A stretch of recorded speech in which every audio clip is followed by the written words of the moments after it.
biggest challenge, at least, or the newest part of it, was not just the sport itself, because that you can learn, right? Is working with such a big cooperation as World Rugby. Yeah. They're huge, and I think I don't even know the half of it, because we now know Rugby Americas North, we know RAN, and there's so much more. I think the minute I stepped on a practice field for rugby, the calling happened. An 8-year plan to be on the team, and I was in it within 2 years. Don't wait until you are a pro to be a pro, right? And I walk around with a rugby ball sometimes, and they're like, what is this child on? It looked like it was a heavy hit. It's up, it's not up. You know, that's the first time I played like professionally. I'm making rugby money. How can I make money outside of it? And those two Scottish guys, and they said, "Oh, you're here for the movie." That rugby is a game for all shapes and sizes, all cultural aspects. He looked at me and he says, "You guys are awesome." Grow rugby, grow rugby, grow rugby, grow rugby, grow rugby, grow rugby, grow rugby, grow rugby. What's up, everybody? Welcome to another great episode of Grow Rugby. My name is GiftTime in Bailu, and this is the show where we speak to people about the opportunities that they have found, created, or taken advantage of via rugby. Y'all, what a weekend. We're talking about a stark opposite of what we had last week, where it was just like, yo, what's going on with the U.S. losing to Canada? Like, who are we? Oh, we came back with it. Cheers to the USA men's 15s team coming back with the remix, hitting it with the win 38-16, and on top of that, taking the aggregate score overall of 59-50 over Canada to do what? We're getting that Canada 1 spot, baby. That means we have a chance to go up against Uruguay and take that win, because we're going to take that win, and get into that America 1 spot. I mean, it's also like one of the hardest areas one of the hardest pools that we have to play to do anything. But the point is, it gives us our spot into the Rugby World Cup, a much easier pathway, all things considering, and we don't have to go through the repêché, which is just more work than it has to be done. You know, it was nice. Canada got the little win and whatever, but you know what? It's all about the final score, and that's what matters most. So USA taking on Uruguay, can't wait to be able to see it. And of course, they got an amazing slate of games between the All Blacks and Ireland over the course of the next couple weeks. So it's about to be real. Yo, that is what I'm talking about. And to add to that, we got an amazing guest today, Tamara Van Leeuwen of Curaçao Rugby. She is the president for Curaçao Rugby Union, a small island out in the Caribbean that's doing big things and will be hosting one of the RAN Sevens tournaments, the Rugby America North Sevens tournament, and it was just a great conversation. Like, it's just getting a chance to learn, and I think it's important, you know, to be able to talk to these presidents of the unions, because it changes the way that we have to have a perspective. Maybe some parts of empathy, some parts a proper critique, but all in all, being able to get a truth of what it means to run these rugby unions and how much work and effort and how much is being included into it. And we got all that in this through the Kurosawa eyes, and we're just looking to have so much more. But guys, before we start even going into it, I need you guys to go ahead and hit that subscribe button. If you are listening on podcast or listening on YouTube, I want you to be able to hit that subscribe button, then slowly go hit that notification button so you know whenever we're putting down an episode. And of course, we might do it every Tuesday, but you know, every once in a while it gets wild. You sometimes have to travel, like I had to do, and you know, it moves it down just an extra day. But I want you to never worry that you are being forgotten. And also, please, please, please share this with your friends and family if you guys feel like it's meaningful, because we want to be able to make sure we can spread the message to everybody. So if you're doing it, do it now, please. Do it now, do it now. I really need you to do it now. But if not, do it a little bit later, but not too long before, after you're done. You know, you gotta match it up. And of course, guys, we got to talk about our sponsors. Number one, Green Geeks. Yo, this is the ultimate server. When I talk about the fact that you want to be able to have something that you can have your own, social media is great. but it's not yours. And we all know you're just one algorithm away from losing all the momentum that you made. But if you got your own website that you have your own control over and you can put whatever you want on it, that is where autonomy and power is. And Green Geeks is there to help you, utilizing WordPress as their foundation. It's something that I use for my site, and it is a template that can be used for e-commerce, can be used for profile websites, can be used for anything, and they provide you the templates. And we're providing you 60% off your first year if you hit the link in the description. That is every 60% off, and I'm telling you, it is worth it, and being able to utilize it is better than a Squarespace, much better than a Wix, and you can do so much more with it. Get your own emails and so much. So definitely hit that link below. I know it's gonna be like, oh man, he's just selling it, but it's like, no, literally, if you go to my websites, this is what we use. Like, if you go to all of them. And speaking of my websites, definitely go check out rugbyoutletmall.com.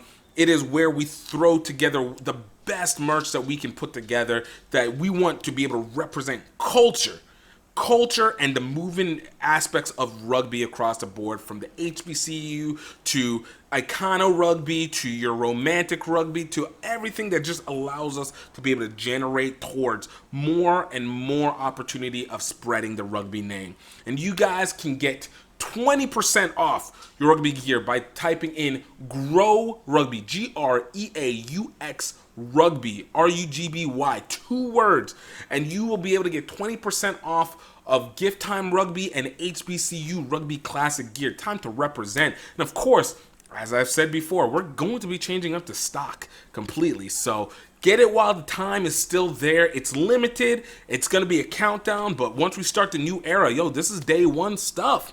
I want to be able to know that if you see me and you're like, I've been supporting, I'll be like, what about your shirt? Did you what you got? And you're gonna be like, well, I didn't get it. I was like, are you really a day one?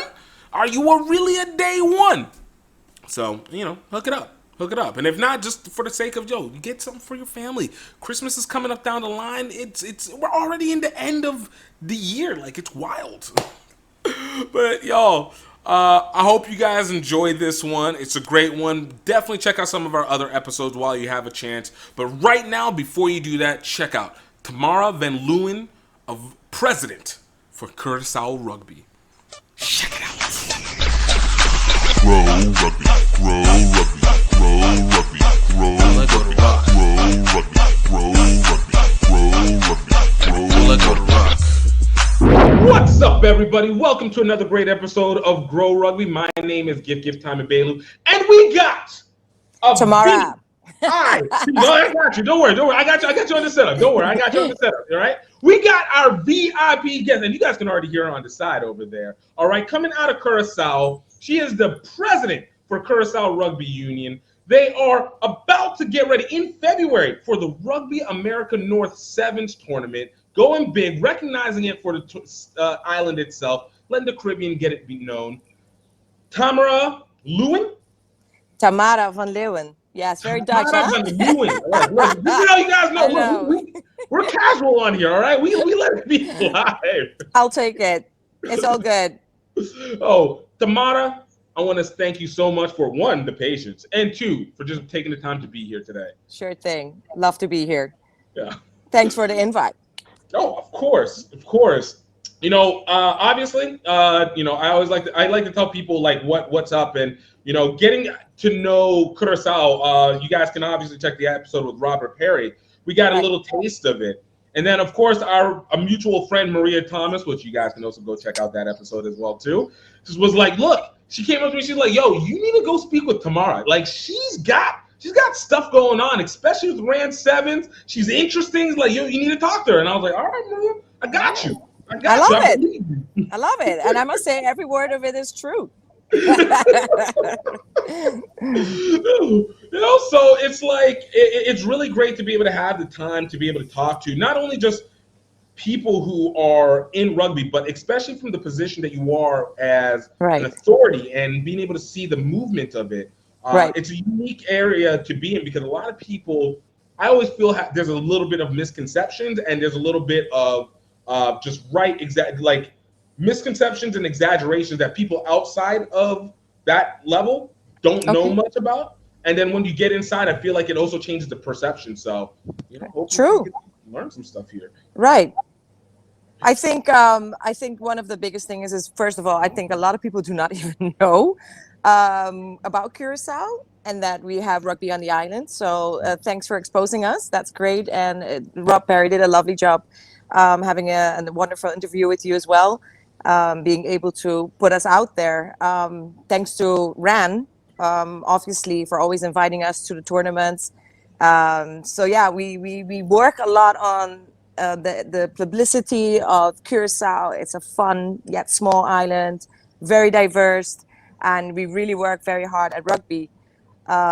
So I would say Rob Perry was here from the get-go. For me, it was a little later on. Mm-hmm. Even though I am an island girl, born in Holland, but raised on the island. I was 2 when I moved, so don't know much about. That's your home. This is home, right? So having that native language going on with me and all the other languages, that was a plus side of being involved in rugby for me. But my uncle started exposing me to rugby. At least he was always talking about it. He was a sportsman. He's a cycler. He's a rugbyer. And then when it was a little bit introduced on the island through a school teacher trying to teach these school kids during their pretty much exercising classes, what rugby is, and then having certain little tournaments within a small group. That's how it kicked off. And then my uncle joined a little bit, saw it once, when there was a little tournament going on. I was like, that's cool, that's small, but I never really got involved until I met Rob Perry. Yeah. At some point, we met through mutual friends, my uncle, maybe even. This island is the centerpiece in this whole right? card. Yeah, he's gluing everything together a little bit. So he's also actually still coming onto tournaments and trips with us as our doctor.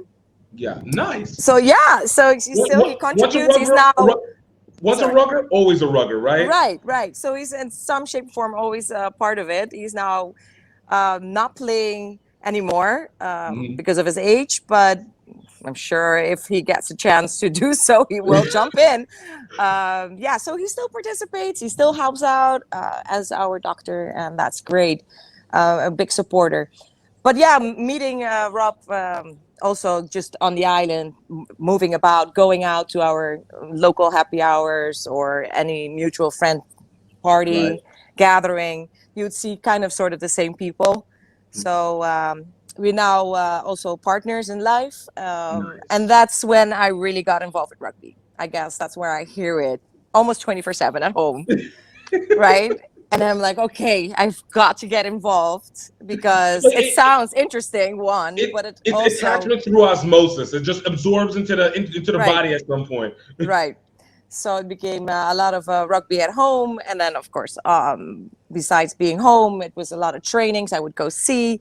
And I think it really kicked off me being part of the organization or the board or the federation, as you want to call it, was when Dominican Republic came to play a 15th match in Curaçao. And we were finally able to host.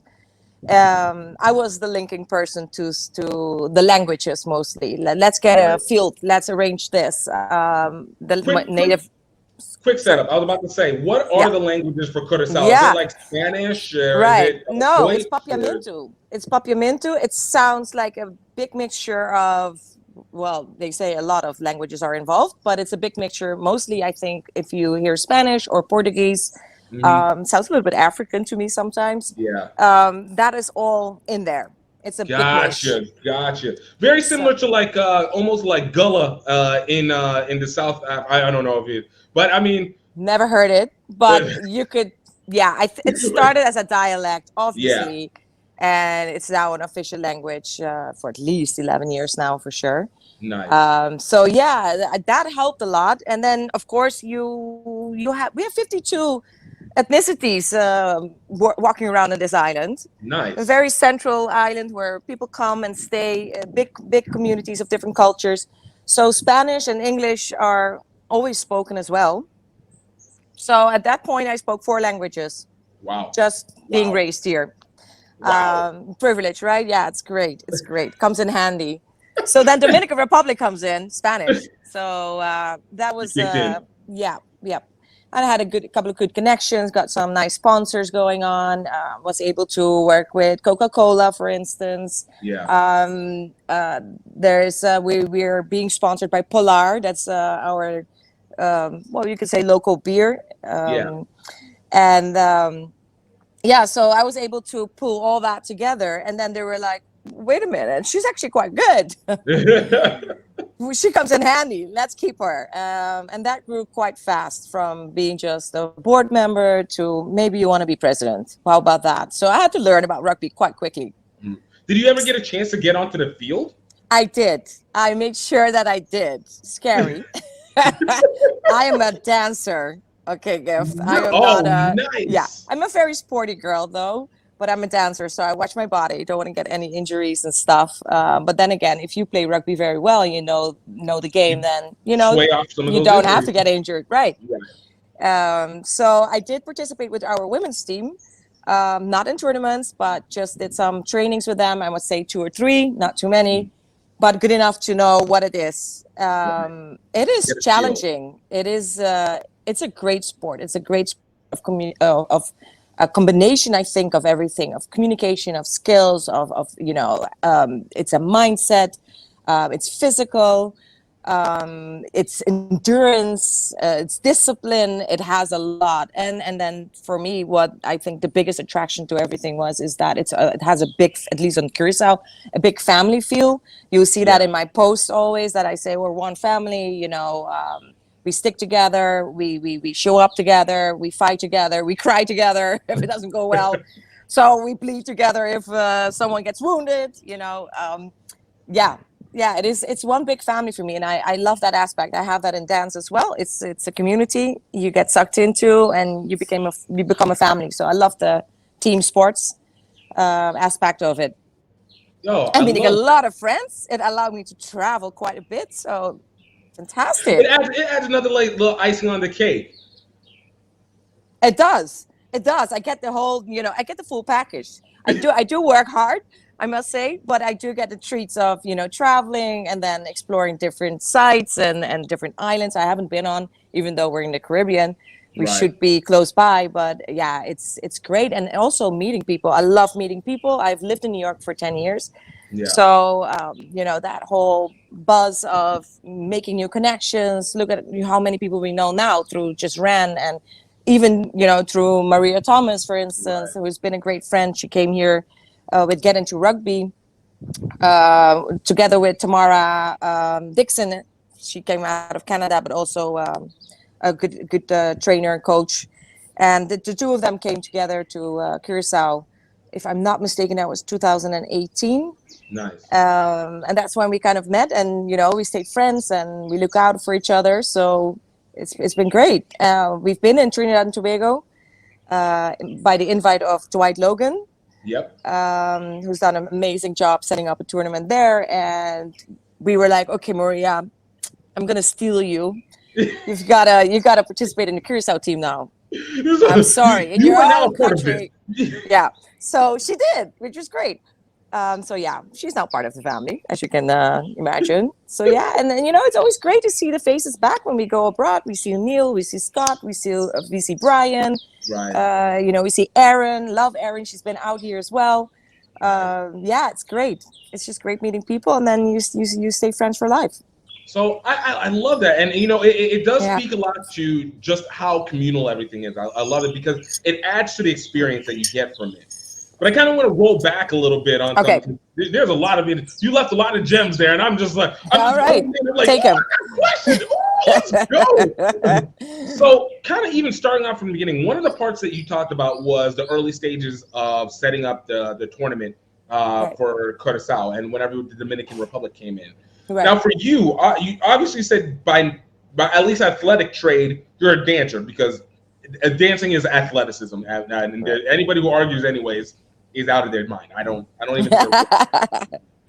But for you, was this already something that you had already been doing, inherently working with companies and being able to help facilitate, or was it a situation where you just you knew the people, or has this just always been in your character on being able to facilitate interactions?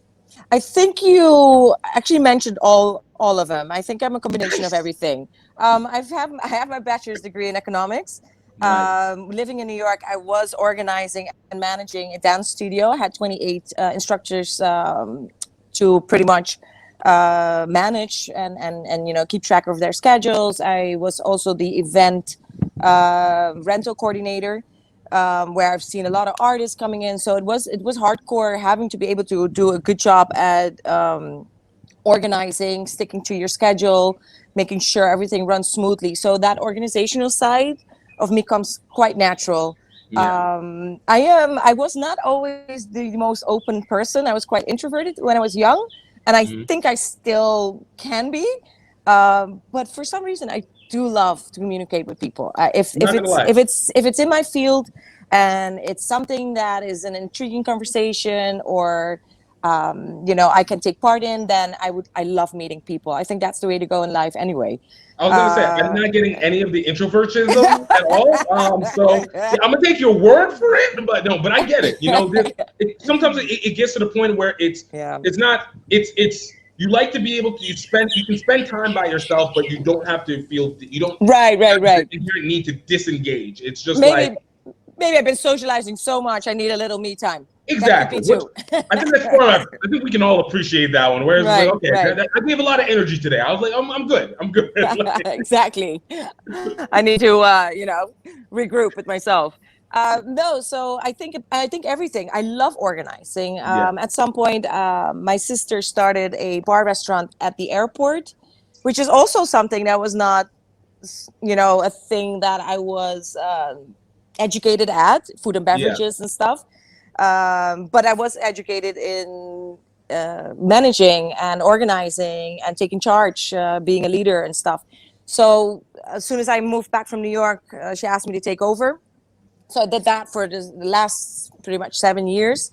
Okay. We eventually stopped doing that. It was a lot of work, but I love to jump in. I love to take challenges. With all that said, sidetracking a little bit, but yeah, I love if it has to do with management and it has to do with organizing. It comes kind of natural, and it's something I have been experienced in at this point. So when DR came around, that was not a difficult part for me. And speaking about the restaurant I had, obviously I had a lot of connections, such as Coca-Cola or beers or food, so those came in handy. It's a small island as well, so you do make a lot of contacts quite easily. And if I don't know them, then hey, maybe a family member of mine knows them, or a good friend of mine knows them, and then you go through that door. Yeah, right. So it's not too difficult, but you need to be able to communicate well and present it well and keep your word, I guess. If I say I'm gonna give something back, then I will keep my word for that. I want to put everyone and everything in the limelight. If they do help out, it's all about giving and taking. Yeah. I love it. And look, it's something that I think is kind of interesting because not kind of extremely interesting. But the interesting component is within this sport of rugby. I think one of the hardest factors that people have found is being able to connect and put the engagement between business and the sport itself. I think a lot of people are very copycat. So you'll know most clubs, even unions, organizations. It's let's fundraise. How do we fundraise? You might do the golf tournament. It might kind of let's pull friends and family. Let's obviously dues are always a part, but you typically run the same gamut of options over and over again. It becomes tricky. Absolutely. Exactly. And you have to be creative. Ineffective at a point because it's now really run. It's very old school. Let's call it what it is. So for you, whenever you entered and when you started entering into that Curaçao rugby situation, and obviously you guys were starting really anew, 2012 was about whenever Robert came in and started? Right. He came in 2011 near the end of the year. Yeah. He had a little trial period of 3 months, if I'm not mistaken. And then in 2012, he was officially in Curaçao, indeed. Yes. So when you saw that so obviously the system was still needing to be built, but let me actually re-ask this question. As the president, once you stepped in, and you saw other rugby unions at work, what did you start to see was some of the, did you start to see any of the flaws that can come into organization that you felt like, okay, we can maybe improve upon here at Curaçao and maybe set a different standard? That is a very good question that I can go in a lot of directions with. Flaws necessarily, no. I think every island and every union, especially the island, you're dealing with such different people, even though, you know, island has the same island vibe type of thing. RAN is a huge organization, right? So they have a lot of doors open that for us are almost a no-no. I don't know how to give you that example necessarily.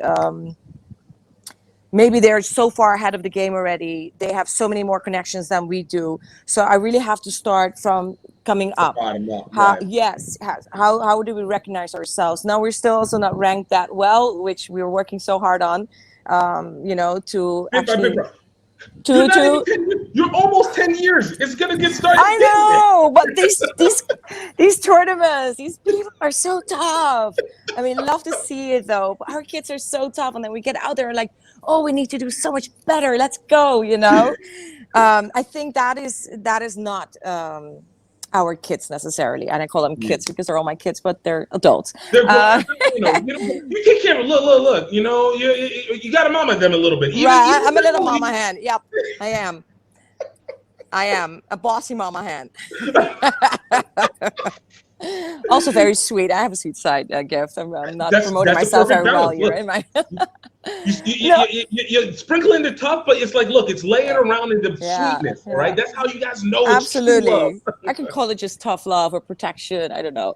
But yeah, so I think what we're inexperienced at is that we don't get enough tournaments to have that feel. I notice a lot of the times when we're out on a tournament and it's 2 days in a row, by their third game, they're starting to get the hang of it a little bit. For some reason, they need to get into that drive, into that mood. I don't know if it's a mindset thing. It's probably both. They have to feel their opponents a little bit better. So I think they're lacking that experience to be out there a little bit more. I think that will build a little bit more confidence. They know exactly what they're up against. Now it's just always a big surprise. And then by the time they kind of have a feel of it, we're a little bit late in the tournament, I think, because I've seen things happen by the third game that I think, wow, why didn't we do this? You know, the first game.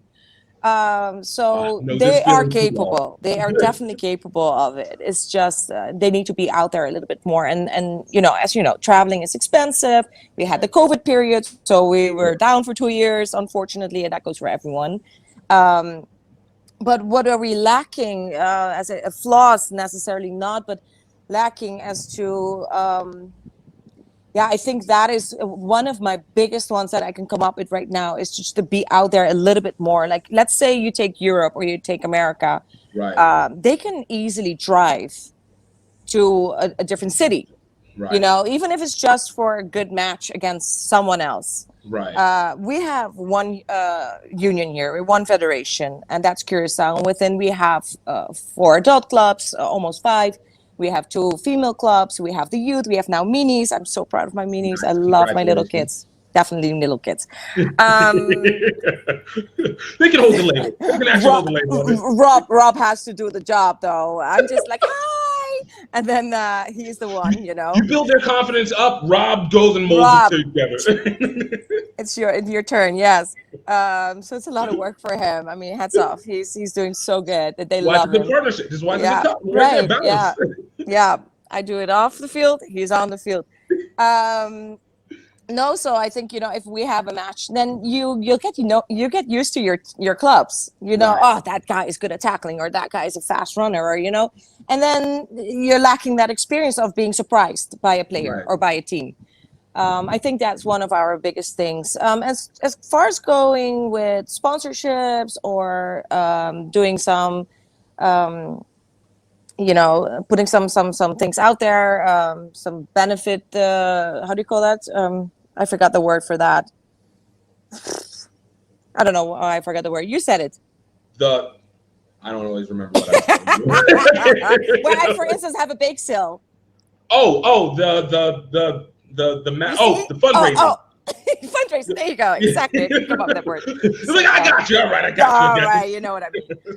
You know, as far as that goes, yeah, it's tricky. We try to stay creative. I'm always up and coming with new ideas, but the good side of things is that we always also, this island is forever evolving as to there's a lot of tourism, which is great. We haven't had such a bad COVID experience as certain people. No, we were able to actually continue practicing, which is awesome. Nice. We had 2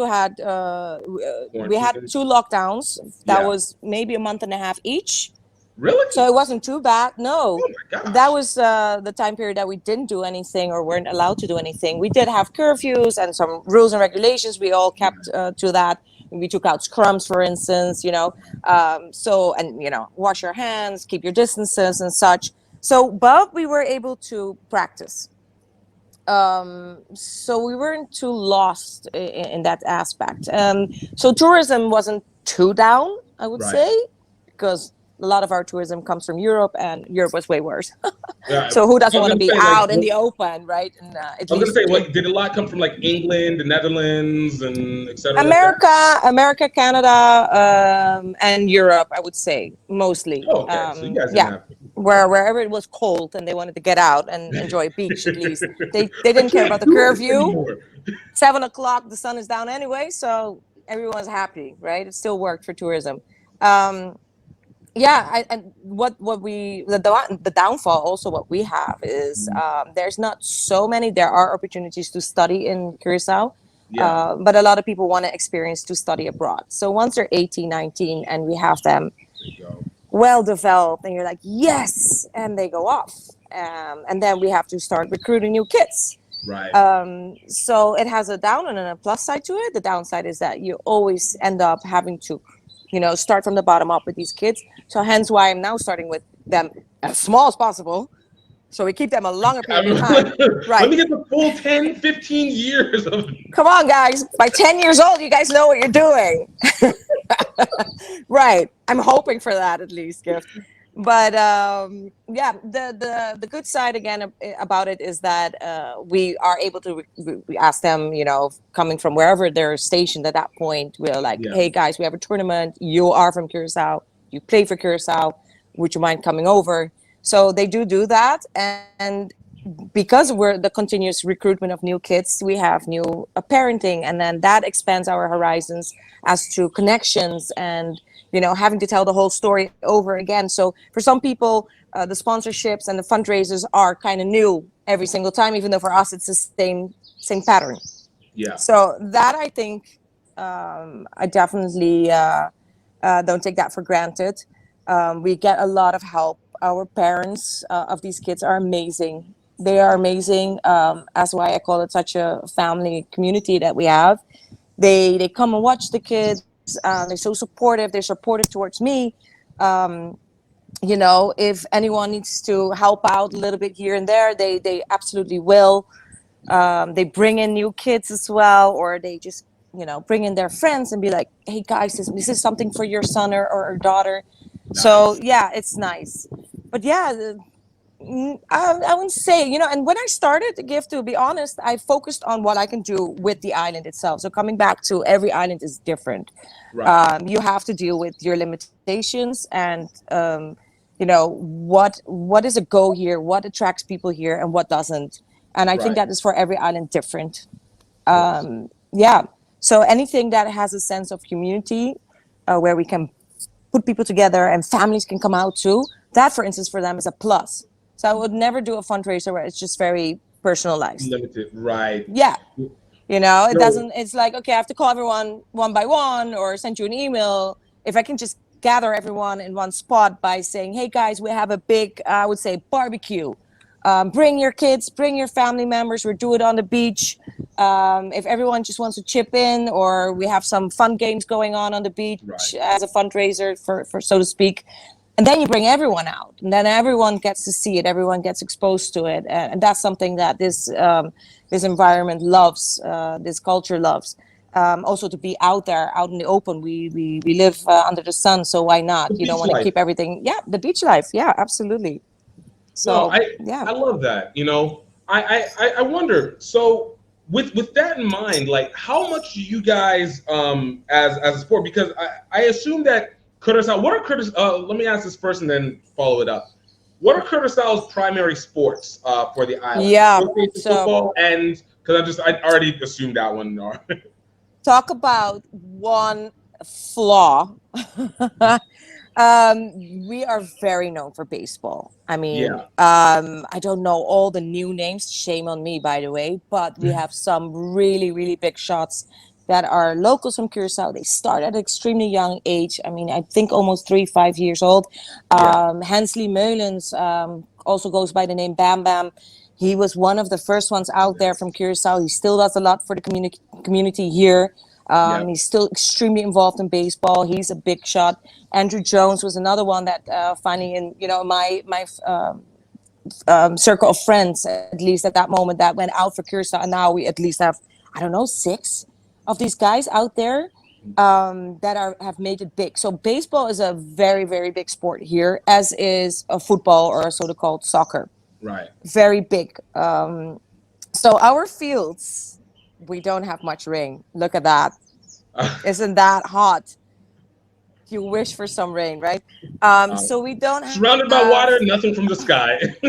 So if you want a grass field, which is one of the requirements to host a good tournament on the island, right? At least for World Rugby ran, is have a grass field, certain dimensions of the field. Right. All the fields, or at least the open spaces that we have, are baseball and football. Of course. I've been really putting it out there in the government, but it's almost they're almost saying tomorrow, if you find something, let me know. There's barely anything open anymore that we can maybe grasp and say, let's make that a rugby field with proper posts, proper dimensions and measurements. It's extremely expensive to hose it down to actually grow natural grass. But yeah, that is one thing that we're definitely lacking. If there is a big soccer tournament, we are always kicked off. We have to give up our spot, so we come secondary. I think that's also one of the reasons why we're not so known as baseball and football.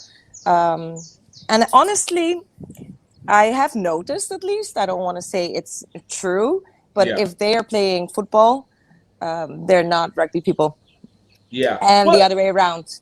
That's the part that I was about to I wanted to even add it, because I know this is such an element that impacts like every country in a different way. You know, with the U.S. it's going to be football number one, gridiron football number one first and foremost, and then soccer ends up not number 2, but in terms of field spacing, like that's where you're going to find these 2 first, and then only recently able to start seeing more regular rugby spaces, or even wherever. Usually it's just associated with soccer, and then something else. There always seems to be the 2. But I was going to ask you, so because of where you guys are, and especially that there's this elemental potential of being able to bring in these new people, like you guys will with the Rand Sevens. Right. How often do you get to work, and especially because the island is so small, how often do you get to work with the tourism board for Kurosawa as well as with the government? Because I know you guys have layers, and that's kind of a parliamentary kind of government overall, right? No, someone asked me something. Sorry about that. But so with the COVID, go ahead. Yeah.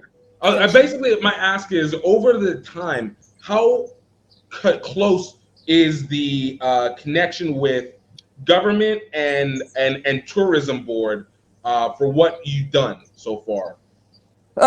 Not too. For me, it feels not too known. As I don't want to say no connection is not true. I must say also, I came in around the end of 2018 when we first went out with our female team, and they were like, "Oh, let's have a female on tour with us, at least as their management." So that was kind of also a little bit of my introduction to rugby, and then DR came in. So my official status as a president came in I would say 2009 on paper. 2019. 2020, big downfall, right, with the COVID. So I didn't have much time, just in my defense. But what I did extremely well is I started working with schools. They have done it. Curaçao Rugby has done it before, but it's never had been that big as in 2019. This is my way of recruiting, is going to schools, introducing the sport. And then it was through a lot of amazing sponsorships that we did a huge school tournament and beach rugby. Hence why we chose beach is because of the availability of not having the proper field, but also you need less players. So this way, each school could participate if they didn't have the amount of players. 5 players as opposed to 7. Right, correct. So they signed up. Rob would coach them. They got that all for free, and then they got an amazing shirt to keep with Curaçao Rugby on it, and the back had all the sponsors. We had sponsorships that provided foods and drinks throughout the day. We had stands to sit on. We had tents for them to locate. We had the ambulance there. So the first aid, everything was extremely well organized. That was my biggest event yet that I had organized, besides going on tournaments. And that was a fantastic way to promote it. We were a little bit recognized at that point by the government. We did invite them. Unfortunately, they didn't show up, but we were recognized. The island is also being put on the spot. So the Curaçao Tourism Bureau loved the fact that, we made a nice reel, we made a film. It's out there on our Facebook page or Instagram. Go visit it, Curaçao Rugby Federation. So, they were exposed. The beach was exposed. The schools were exposed. The sport was exposed. So that is a fantastic way for me to recruit. I am dying. I have my sponsors already set. They're lined up in line. And then the COVID hit. And so I couldn't pull it off in 2020. Right. 2021 probably is cutting it short a little bit because the schools are still, a little bit iffy about how they were going to kick it off in August. It's going into the right direction. So I'm hopeful by the first half of 22 that we can have this school tournament. We were about to have a partnership with Curaçao Tourism Bureau where I wanted to expose the island a little bit better through rugby. Even though it's field or beach, we didn't get to sit down yet, but it is definitely on my list to create an amazing film and see if we can work through that. Yeah. So I wouldn't say it's where it needs to be, but we're working on it. We're not in the unknown section. Right. It's like you guys are on the table, all right? Now you're just trying to ride into the pile. Right. Now that the COVID also is, toning down a bit, I think we can make something work. But I'm super busy with tournament going to TCI now, the 7th. Right. That's soon in October, right? The 16th and the 17th of October, it's kicking off in TCI. Of course, every island has their COVID regulations. So it's a lot of organizing from my end. So we're very focused on that right now. And in the meantime, we'll probably schedule a good tournament amongst ourselves here to get these boys ready, working hard. They're getting also training sessions in besides just rugby training. And so I want to promote that now towards our government and put it out in the newspapers and see if Curaçao Tourism Bureau wants to take part in this or not. TCI is a gorgeous island. We've never been, so we're super excited. That's going to be awesome. Yeah, that's going to be awesome, right? So yeah, we're working on all that. There's a lot on this program of mine that still needs to be worked out. But you've been planting the seeds, and that's what's most important. Yes, so absolutely. You're just waiting to try and see it sprout little bit by little bit. Yeah, absolutely. But 2020, a lot needs to kick off. Right. And having my meetings again, we used to have them in the start phase of Curaçao Rugby. Now it's kicking off again. So I need to do something for these guys. I want to get my youth out there. Lucky that we have February the 7th coming up in Mexico. So that gives us a great opportunity. Let's see if we can make it work. We're aiming for it to get our under 18s out there. So there's a lot of back-to-back stuff happening. We want to do something together with, believe it or not, Bonaire is also setting up their own union or rugby federation. They're doing another one not of the bad. islands that you hear too much about. Right, Or, I'm not going to say hear too all. much ever. I don't At all, right? Aruba, Bonaire, and Curaçao were the ABC islands right next door from each other, and yet it seems so far away. So we want to do a little bit more between us, and it's amazing. I mean, these are Curaçao guys. They moved back to Bonaire. Makai, Ghislaine Makai is in it. She's a female player, also played in Belgium. Came back to Curaçao now, lives in Bonaire, and together with Farley, who used to be actually a short period of time also president of the Curacao Rugby, moved also now to Bonaire, and together they set it up, and we're like, hey guys, let's rock and roll. Maybe we do something ABC Islands, or let's get together. So that's on my list, get the islands out there. That might be also interesting to the Curaçao Tourism Bureau. Right. So set up those baits. Let them catch. My creative, motor is running nonstop. Yeah. So working on it. So how much do you guys work? How much have you had a chance to work with even World Rugby? Does World Rugby, because you're a president, does World Rugby involve themselves a little bit or inform you? Do you guys do all meetings? Yeah, absolutely. So how does that work completely for you? Because involved. again, the perception that people have of how it works, I don't think is accurate to the reality of it. For somebody who's been doing this, and let's say obviously it's 2 years, but let's say a year and a half, because 2020 was 3,000 years of nothing. So or a little, but how has that process been working with World Rugby? No, it's been great. They've been very, very, very good. They're amazing at communicating. So without communication, there's nothing. Especially if everything has to go through email or through Zoom meeting or something. But they always involve us. There are always there's a lot of heads up. If you have questions, it's immediately answered within a day. Heads off to Neil Brooks and Scott and Aaron and Brian, anyone involved. If it's a specific question, I can always email them personally. So they've been amazingly in touch with us. If we need kit or new rugby balls or new bibs, you name it, they always come out. Sometimes even before I get a chance to reach out, they're like, hey guys, are you guys set? You guys need something? They've been wonderful. And if we have any concerns saying, hey, what's up? We really want to play. Is something happening? We get a good explanation of where we stand and what we need to work towards. And once we're there, it's perfectly organized. I have no negative comments or say, hey, this can be better or that. No, it's from my end perfectly organized. It's everything I need, at least. I don't know. I can speak for everyone else, but for Curaçao, it's been great, and we just feel very lucky that we can be a little bit part of it. Because the one downside we have, talk about not having that privilege that we spoke about, that every country is different. In 2010, I'm sorry to interrupt you there because I don't want to forget saying this. In 2010, we became independent. We're Netherlands Antilles, so a colony of Holland, and then we. Also very something went wrong. I don't want to really go into it because I don't know the exact wording for it or what exactly went wrong. Is that we lost a little bit our Olympic status, and not having that privilege, it does take away a lot of the things that we can be part of or that we fit in, or so that's unfortunate. The island is working on it. Right.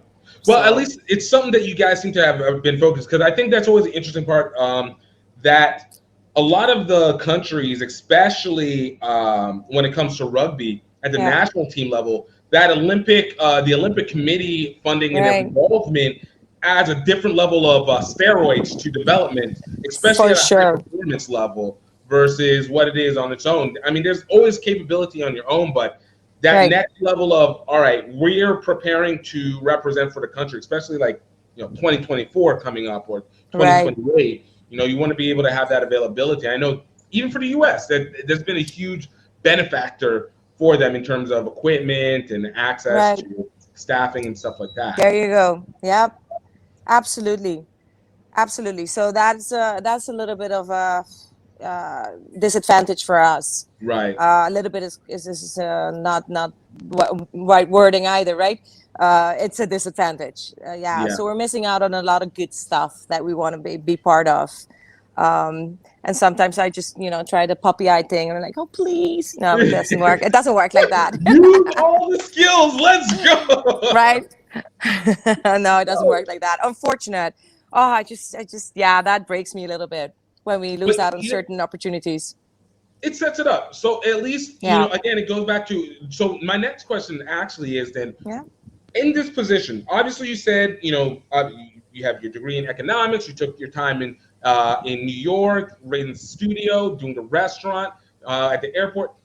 For you, what has been the biggest growth process when it comes to you in this position? And even that year or so before that you were just starting to enter in, what has been one area where you felt like, oh man, this was the weakness in my chain and I got to see it develop most now that I'm here? Oh, another good question here. Loads of good questions coming from you, right? I think for me, the biggest challenge, at least, or the newest part of it, was not just the sport itself, because that you can learn, right? Is working with such a big cooperation as World Rugby. Yeah, they're huge, and I think I don't even know the half of it, because we now know Rugby Americas North, we know RAN, and there's so much more. I think I want to say I grew a little bit more knowledge of how what you asked me before is like, what is done so differently by all the other unions in rugby in different countries and such. Excuse me. For me, it was more working with such an entity that is so huge and so powerful, has so much knowledge and experience and accessibilities that I was not aware of. So that was a big learning curve for me. What is all out there, and how do we talk to these people to be involved, and how can I apply the same tactics and the same ways of running our federation here as to oppose they do for everyone else, because they're covering everyone else. So that was big for me, and it's still I'm intrigued. I love learning about it, and they give you the opportunity also. RAN offers scholarships, learning programs. I yet have to take them up on that because I've been so busy. It's a lot. Me, and Rob, and I have a secretary. Our board is also amazing. Unima Hawker is amazing. He's a secretary of ours, and Rob Perry. Obviously, I can't do anything without him. Our other international affiliate is Gabriel Brewer. He's been back and forth from Holland. He's been part of it. So all these people have helped us out. But once I'm here in Curaçao, it's a lot. Organization-wise, at least, it's a lot me. I love being an octopus, but I don't think I had the time yet to go abroad and do a great program with RAN that they've offered. And they're so forever evolving. It goes so fast. You can pick up sometimes. So that's amazing. I mean, I love it. It's I want to be able to keep up, and I want to be able to move as fast as they are. And they're constantly evolving and coming up with new ideas and new programs and new ways. And I want to be part of it all. Unfortunately, I have to pick and choose. But I think that is that was eye opening. That was very eye opening for me. Yeah. No, I think that's wild. Like, I think that's one part that people can sometimes miss on the level of breadth that you're involving yourself in whenever you're a country union, let alone your whole union, then add that to this global entity. Like, you're literally dealing with a global entity that moves and has 100 years of experience and action behind it. So I can only imagine. And last, one of the final questions, I'm gonna start winding us down. No, it's okay. And I've appreciated this, by the way. This is very informative and gems. I'm sure after our meeting, I go, oh, I should have said this. Yes. I might be texting you then, Gift. No. So this is where you go. This is where you go. All right, look, Add we're it gonna into do the part 2. conversation. All right, we gotta do part 2. I gotta All remember. right. Perfect. Yeah. But for you guys, because you guys are a former territory of Netherlands, of Holland, you know, how often do you end up working, or do you get a chance to involve yourself with the Netherlands Rugby Union? I know they're small too, but again, you guys are kind of working from same plane, different side of the source, you know? So that's on my list. That's the other number 5 or something on the to-do list. Just checking it down. Yeah, to be a little bit more involved with them. Absolutely. It's just a longer flight away. You know, and it's a big time difference. So you're away from the island a little bit longer, and if these people have school or are working or have families that have to leave behind, so it's a little further out there. That's why we're loving the Caribbean aspect.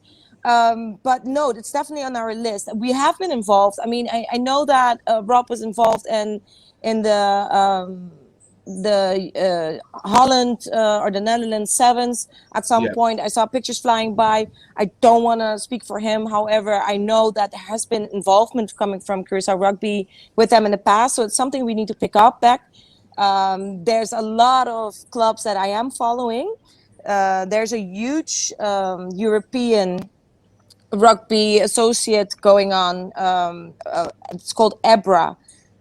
Beach rugby, that is, and then they pick different countries in Europe, and one of the biggest places that they kick it off is in Holland, in Scheveningen. It's a beach area where this tournament is huge. It's not part of World Rugby or RAN, but it's part of the European Beach Rugby Associates.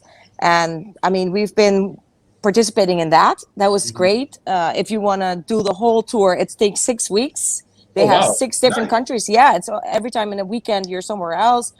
We've been in Portugal to Porto or Figueira da Foz. We've been in Marseille in France. I know Spain has been involved. I forgot the Lignano in Spain was involved. And the last time, due to COVID, it was shut down, but Hungary was going to be involved. So that is a big part of what we do tend to go to in the summers. Obviously, the last 2 years we haven't been able to do so because it was shut down. But that is now the one thing that we do participate in. But we yet have to get to the field part. So that's the beach area part. We need to get back into the Holland, the Netherlands national team. Because it would seem like it would be such a them. natural connection, all things considered. I mean, 10 years off from independence, 11 years off from independence. So, you know, it'd be such a natural and Absolutely. Yeah. And when people go study abroad, it's mostly Holland, it's motherland, and then for us still considered. And if not the USA, obviously, if you have had that, we have an international school here. So that if you have that as a base, then most likely you will go to the USA. But yeah, most kids do tend to go to Holland. So for us, it's important. We have our female and male, especially our males, that now recently have moved, but over the course of years, they have moved to study abroad. They, if they continue on with rugby, and most of them have, we post that on our social media as well. We keep track of their, developments in rugby. We recruit them when we need to go abroad if needed. So that is exciting, and that's a big reason why we should stay and are involved with Holland. Absolutely. And they give us access to their clubs. Nice. You know, there's some in Amsterdam, there's some in Den Haag, you name it. There's a couple of, they're all spread out in Europe, depending on what city they pick. And then they join a rugby club. And that's perfect connection time for me. I love it. Right. Love it. Yeah. So, but it's homework. You know, Tamara, I got to say, I've loved this so much. Thank you. Me too. You, give us what's something that you really want people to understand about Curaçao and Curaçao rugby culture? All right.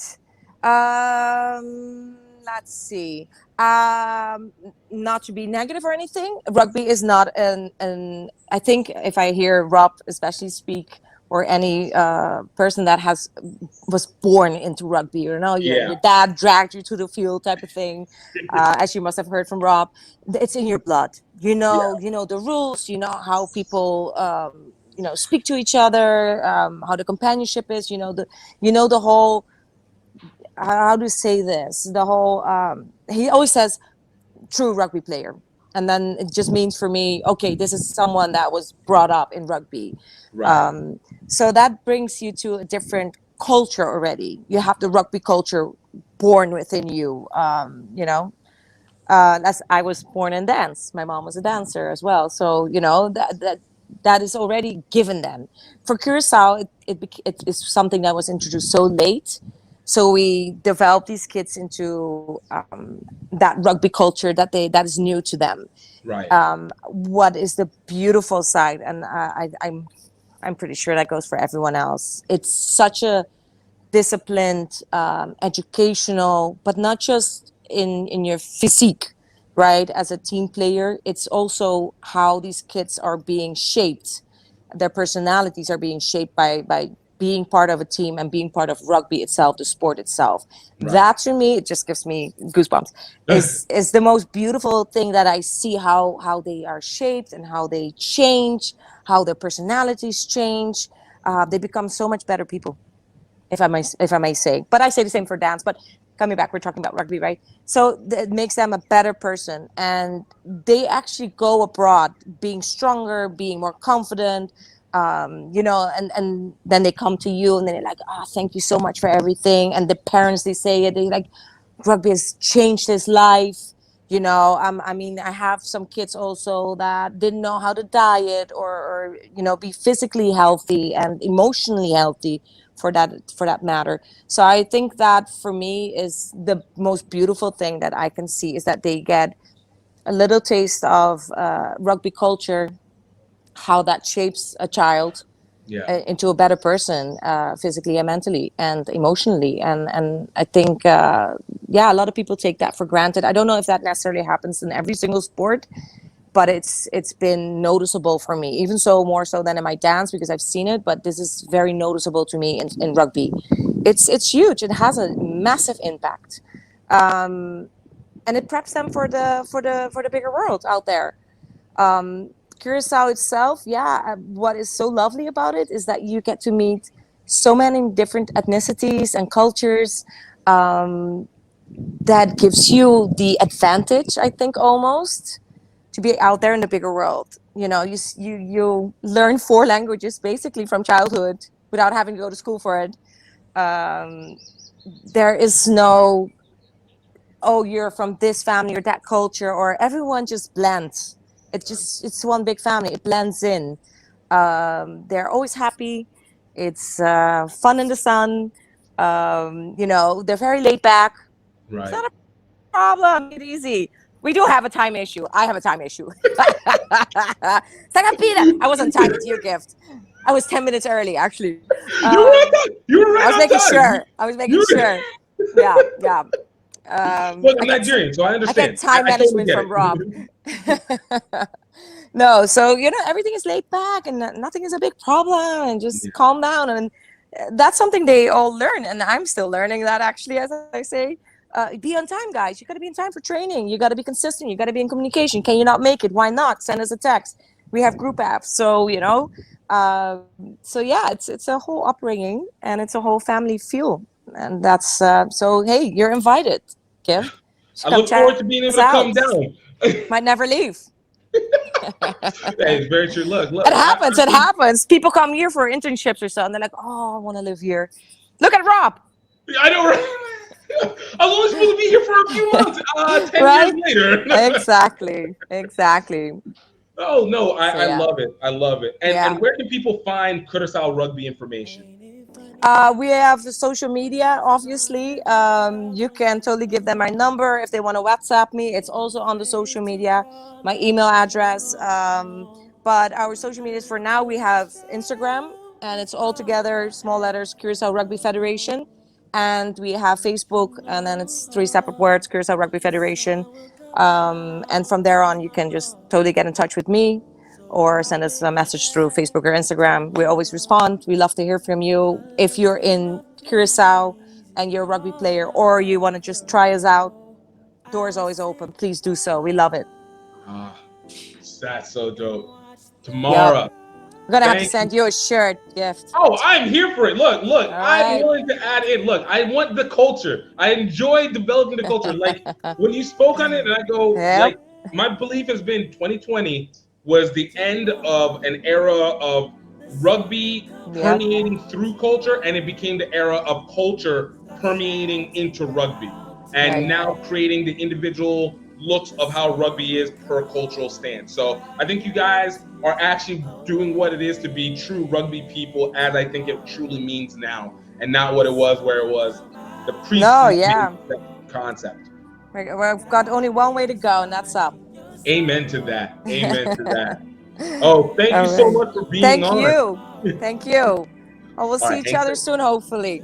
100%. 100%. Tamara, thank you so much. That I enjoyed every moment of it, and thank you guys for all taking the time to listen, especially you for taking the time to listen. Like, I know you had things to do, but I'm glad that you were able to utilize it into your day and make it part of it, and I hope that it was worth it for you in the end, because that's all I care about. I want you to be happy. And if you're happy, I want you to continue to check out some of our other precious, amazing guests. Last week we had the hilarious Brandon Davis of Dallas Reds Rugby. Prior to that, we had the amazing Jen Salomon of Old Blue Rugby, of Mexico Rugby, of Northeast Academy, just a Janet of all trades. And of course, we had Theo Henry of Guyana Rugby, new head coach for them, and so much more. Cody Melfi, Olympian. We've had Nia Tapper. We've had Mick Feely of Citizens Rugby Foundation. We had President Maria Thomas, the Trinidad and Tobago. We had Robbie Owens, aka Squidge Rugby. Yo, guys, we've had some amazing people. Marquise Goodwin of MLR's referee team. Erica Mori, former Italian Rugby Union executive and Rugby World Cup star. Nicolette Pantor of Trinidad and Tobago.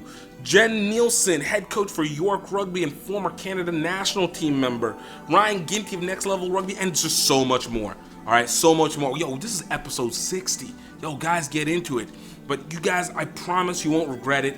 Thank you so much for your time. Thank you for all the moments that you've been able to give and listen and continue to motivate me to be able to continue doing this more and more each and every day. And at the end of all, I hope that you are happy. I hope that you are healthy. And most importantly, y'all, I hope you know that you are highly favored. Until next time, cheers.